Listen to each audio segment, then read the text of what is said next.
দোলন, জানাবেন যে এই রাতেও মার্কেটে মানুষজন আসছেন কিনা, এবং যেহেতু সে সময় এই সময়টা কোন কোন জিনিস তারা কিনছেন সব মিলিয়ে জানাবেন।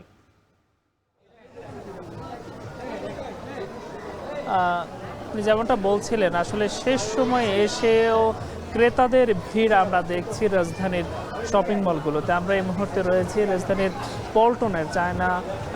পল্টনের একটি শপিং মলে। আমরা দেখছি এখানে ক্রেতাদের যে ভিড়, সময় গড়াচ্ছে ঠিক অনেক মধ্যরাত প্রায়, তার মধ্যেও ক্রেতারা আসছেন। বিশেষ করে পরিবারের ছোট সদস্যদের নিয়েও পরিবারের লোকজন আসছেন। তারা বলছিলেন যে শেষ সময়ে আসার একটি কারণ মূলত যে নানা ব্যস্ততা কিংবা অন্যান্য ছোটদেরকে নিয়ে এসে মার্কেটে যে ভিড় থাকে সেটিকে এড়ানোর জন্য মূলত শেষ সময়ে আসছেন তারা।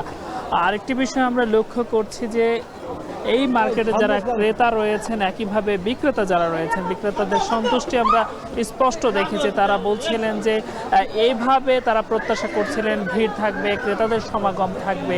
আমরা কথা বলছিলাম বিক্রেতাদের সাথে, তারা বলছেন প্রত্যাশা অনুসারে তারা যা প্রত্যাশা করছেন সেভাবেই আসলে তারা ক্রেতা পাচ্ছেন। অন্যদিকে ক্রেতাদের একটি অভিযোগ আমরা বারংবার পেয়েছি। তারা বলছিলেন শেষ সময় হওয়ার কারণে অনেক ক্ষেত্রে পছন্দ করতে গিয়ে তাদের হিমশিম খেতে হচ্ছে।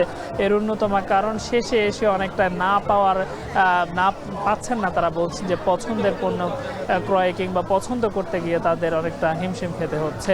তবে দাম নিয়ে সন্তুষ্টি প্রকাশ করেছেন ক্রেতারা। তারা বলছেন যে দাম শেষ সময়ে এসে অনেক কিছুটা ছাড়েও পাওয়া যাচ্ছে। অন্যদিকে মার্কেটগুলো, এই ধরনের বড় বড় শপিং মলগুলোতে আমরা এসে যেমনটা দেখেছি যে ছাড়ের এক ধরনের ছাড় যেমনিভাবে দেওয়া হয়েছে, এছাড়াও বিভিন্ন মাধ্যমে ব্যাংকের বিভিন্ন ক্রেডিট কার্ডের মাধ্যমে তারা যখন পেমেন্ট করছেন তখন তারা ছাড় পাচ্ছেন। এছাড়াও বিভিন্ন অফারের রয়েছে যেগুলোকে মূলত দৃষ্টি আকর্ষণ করার জন্য ক্রেতাদের দৃষ্টি আকর্ষণ করা হচ্ছে, সেগুলোকে তারা ভালোভাবে নিয়ে নিচ্ছেন।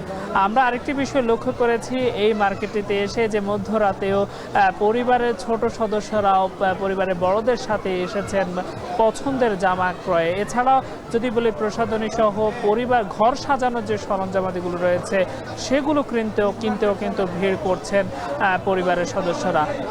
আমরা জানার চেষ্টা করছিলাম যে ঠিক আজকে রাতে কিংবা কত সময় পর্যন্ত এই দোকানগুলো খোলা থাকবে। দোকানিরা বলছিলেন যতক্ষণ পর্যন্ত ক্রেতার সমাগম থাকবে ঠিক ততক্ষণ পর্যন্ত তাদের এই উপস্থিতি থাকবে।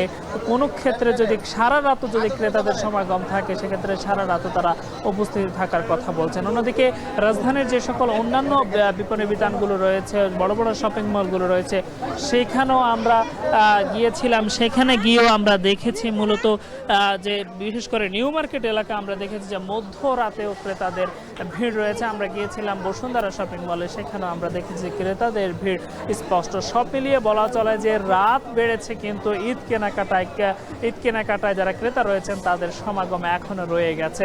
তো সব মিলিয়ে পল্টন থেকে এই ছিল ঈদ কেনাকাটার সবশেষ তথ্য আমার কাছে। সাকিব, এই মধ্যরাতেও ক্রেতারা সমাগম হয়েছেন বিভিন্ন মার্কেটে, এবং সেই খবর জানাচ্ছিলেন সহকর্মী দেলোয়ার দোলন।